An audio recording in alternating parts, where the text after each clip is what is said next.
cuando vemos hacia otros países de América Latina sobre todo, creo que podemos llegar a la conclusión de que en muchos países, por ejemplo en El Salvador, muchas víctimas hoy hacen parte de un movimiento social que está alimentando una fuerza de transformación de poder, que ha logrado incluso la alternancia del poder. Hoy el Frente Farabundo Martí para la Liberación Nacional es gobierno en El Salvador. En Argentina hoy las madres, las abuelas, los hijos, los hermanos están necesariamente engranados de diferentes maneras en un proyecto también de transformación que ha llegado a ser gobierno también en la Argentina. En Chile, con muchas cuestiones críticas que puedan plantearse en este país, también necesariamente hay muchos quienes primero reivindicaron la verdad, la justicia y la reparación, fueron víctimas y hoy se han propuesto la transformación del país, de su país, ejerciendo gobierno.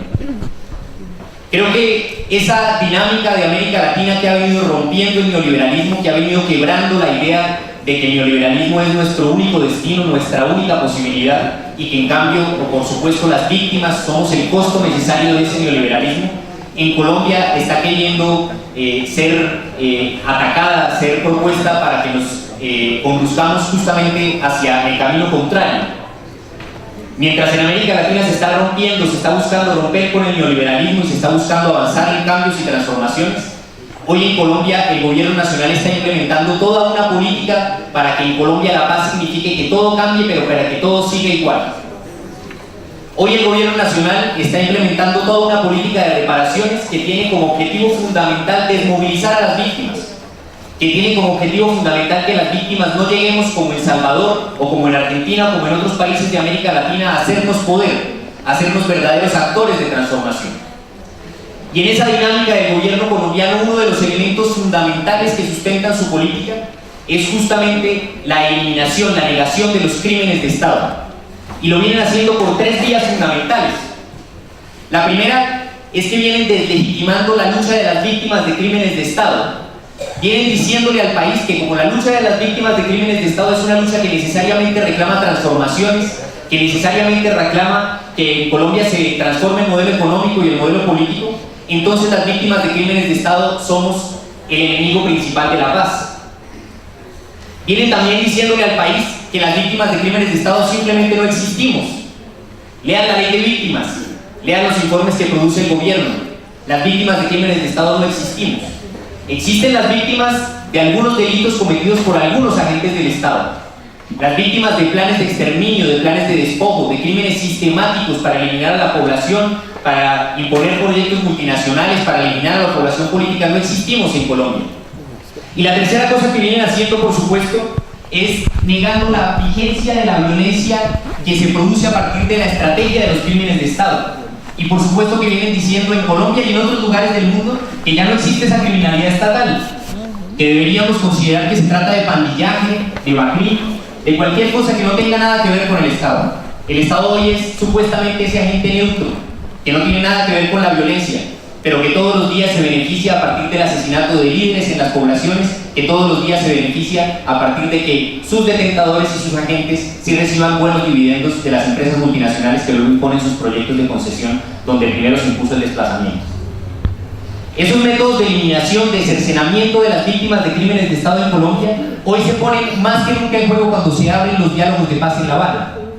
Y se ponen más que nunca en juego porque justamente cuando se va a abrir esta discusión sobre las víctimas en medio de esos diálogos, lo que va a hacer el gobierno es llamar a que Colombia haga un gran juicio de responsabilidades, pero por el conflicto armado interno y por los crímenes de la guerrilla, y no por los crímenes de Estado. ¿Cuáles crímenes de Estado si no existen? Dirá el gobierno.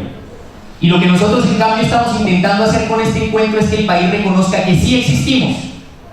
Y no solo que existimos, sino que además en nuestras oficinas, en nuestras casas, en nuestro cuerpo, en nuestra memoria, en nuestro cerebro, en nuestra experiencia, tenemos la verdad que necesita este país acerca de la existencia real de esos crímenes de Estado. La encarnamos en primer lugar, pero además, cuando decimos Movimiento Nacional de Víctimas de Crímenes de Estado, no estamos simplemente diciendo una plataforma de reunión de organizaciones. Cuando decimos Corporación Reiniciar, no estamos diciendo simplemente una ONG de derechos humanos. Estamos diciendo un trabajo de muchos años, muy duramente construido, que ha costado muertes, que ha costado asesinatos, amenazas, exilios, para recuperar esa información que hoy están pidiendo las FARC, por ejemplo en La Habana, para recuperar esa información que necesita la sociedad colombiana y a la que se le está tergiversando la historia del conflicto pretendiendo decirle que los crímenes de Estado no existen. En ese sentido, hoy tenemos un gran reto y por eso me parece que es muy importante que estén hoy aquí nuestros compañeros de Argentina, de Chile y de Salvador. Rosa Anaya es amiga personal, puedo decir que es mi hermana y viene de El Salvador. Y quisiera que pudiéramos conversar mucho con ella. Pocas veces hemos tenido o hemos mirado hacia Centroamérica para analizar nuestro problema nacional. Y una de las cosas que hemos aprendido en El Salvador, en Chile, en Argentina, en Guatemala, en varios de estos países, es que estamos viviendo dinámicas comunes. ¿Qué clase de dinámicas comunes? La violencia política hoy en nuestros países se ha naturalizado. Ya no es un elemento excepcional de la democracia. No funciona la democracia en ninguno de los países, la pseudodemocracia en ninguno de los países de América Latina, sino es eliminando constante y sistemáticamente a líderes sociales. No necesariamente serán magnicidios, como hacen llamar a los asesinatos de José Antequera, de Carlos Pizarro, de Bernardo Jaramillo. Serán los asesinatos de los líderes sociales que están construyendo comunidad en los barrios, aquí y en Salvador, que están evitando que los jóvenes sean convertidos en el mercado de trabajo de armas, en el mercado de trabajo de la explotación sexual, aquí en El Salvador, en Guatemala y en muchos otros países. También están queriendo decir, y tenemos como elemento común, que las violaciones a los derechos humanos hacen simplemente parte más de múltiples violencias. Deberíamos acostumbrarnos entonces a que nuestros países son violentos por naturaleza, y todas las violencias son normales. Una más será entonces la de esos agentes del Estado, pobrecitos. Pues no, nosotros seguimos considerando que la lucha que tenemos que honrar es la lucha por la construcción de estados verdaderamente democráticos en nuestros países. Y no abandonamos esa lucha porque esa lucha nos ha costado muerte, nos ha costado represión. Porque nosotros no somos hijos e hijas de una violencia que cayó del cielo. No nos cansaremos de decir que somos hijos e hijas de una misma historia, que es la historia de la construcción de un pueblo, de su destino que ha querido cercenar. Y la tercera cosa que están intentando hacer, y esta quizás es la más importante, y por eso es muy acertada la convocatoria de este encuentro, es aislarnos. Decir que las víctimas de crímenes de Estado tenemos una experiencia que es nuestra, pero no es de la sociedad. Decir que las víctimas de crímenes de Estado deberíamos dividirnos en el Movise, en Reiniciar y en cada una de las organizaciones, pero que nuestra experiencia es nuestra. Y lo que nosotros le hemos dicho a este país constantemente es que la experiencia de los crímenes de Estado es de toda la sociedad, porque la democracia de todo el país se fundó a partir de los crímenes de Estado. Porque el modelo económico hoy neoliberal impuesto en Colombia para todo el país, del que come todo el país, que reproduce todo el país, también se funda en los crímenes de Estado.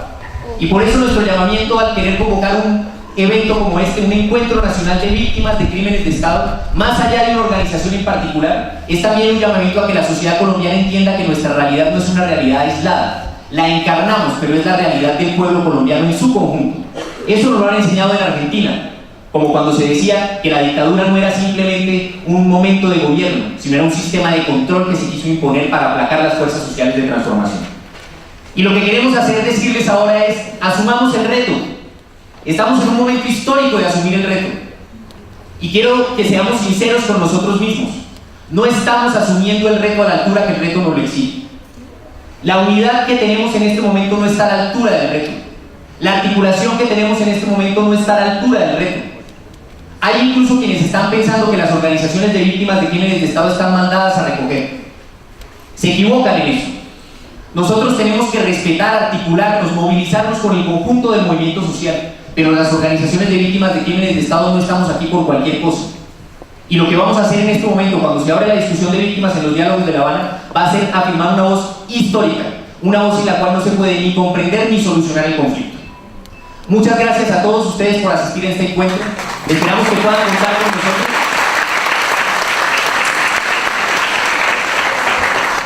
Y no nos cansaremos de decir que, sinceramente, todos somos hijos e hijas de una misma historia. Muchas gracias.